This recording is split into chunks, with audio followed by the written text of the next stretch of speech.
कक्षा बीएचयू के सभी एमएड, बीएड, पीएचडी एवं एमए एजुकेशन के स्टूडेंट से निवेदन है कि इस पर्यावरण गीत को सुने तथा अच्छा लगे तो लाइक सब्सक्राइब करने की कृपा करें।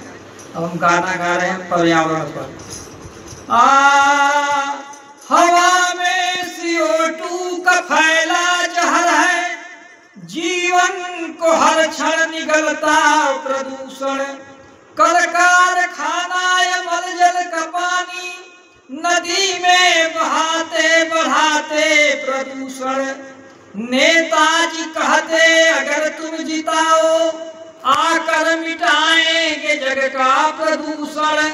करनी या कथनी को सच कर दिखाओ, पेड़वा लगाओ मिटेगा प्रदूषण।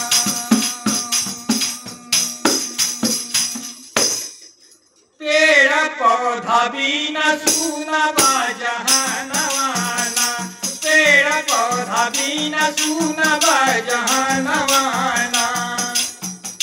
पेड़ एक यम लगाओ, जीवन सफल बनाओ, जीवन सफल बनाओ, जीवन सफल बनाओ। शुद्ध हवा मिली है, शुद्ध रही है मनवाना, शुद्ध हवा लगी है, शुद्ध रही है मनवाना। पेड़ अधिकाधिक लगाओ, दसवा आगे को बढ़ावा, दसवा आगे को बढ़ावा, दसवा आगे को बढ़ावा।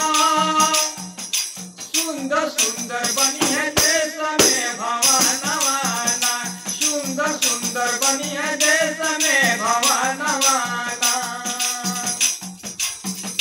पेड़ औषधि का खान कर इसका पहचान, कर इसका पहचान, कर इसका पहचान। कितने रोगी का बचाओ प्राणवाना, कितने रोगी का बचाओ प्राणवाना। देवी देवता का वास पेड़वा में हो लखास, पेड़वा में हो लखास, पेड़वा में हो लखास। निबिया डहरिया पे झूलनी झूलनवाना, मैया निबिया पे झूलनी झूलनवाना। पीपल बांस देव का डेरा, धागा लपटकाई फेरा, धागा लपटकाई फेरा, धागा लपटकाई फेरा। घंटा बाजत बाट साँझयो बिहानवाना, घंटा बाजत बाट साँझयो बिहानवाना। एजुकेशन में भाई बच्चे पेड़